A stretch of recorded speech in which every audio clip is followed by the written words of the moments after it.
adlaw nga Martes karon mga kaigsuunan, petsa 24 sa bulan sa Agosto tuig 2021. Ato karong gisaulog ang kapistahan ni San Bartolomeo, usa ka apostoles sa atong Ginoong Hesukristo. Ang pagbasa kinutlo gikan sa Ebanghelyo sumala ni San Juan, Kapitulo 1, versikulo 45 ngadto sa 51. Nakita ni Felipe si Nathaniel o giingnan. Nakita namo ang gihisgutan ni Moises sa basahon sa balaod o gihisgutan usab sa mga propeta. Siya mao si Jesus, ang anak ni Jose nga taga Nazaret.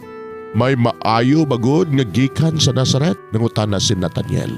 Dali diri og tan-awa, mitubag si Felipe. Sa pagkakita ni Jesus kang Nathaniel nga nagpadulong kaniya, miingon siya, ani ay tinuod gayud nga Israelita og hingpit ang iyang pagkamatinud-anon. Nganong nakaila ka man kanako, nangutana si Nathaniel kaniya. Si Jesus mitubag, nakita ko ikaw didto ilalom sa kahoyng igera sa wala kapatawgan ni Felipe.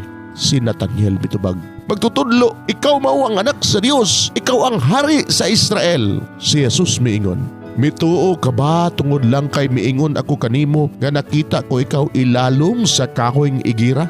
Makakita ka unyag mas kahibulungan pa niini. Ug miingon siya kanila, sultihan ko kamo.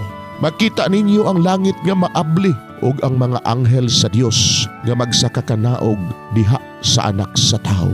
Mga igsuon, ang Ebanghelyo sa Ginoo. Daygon ikaw o Kristo.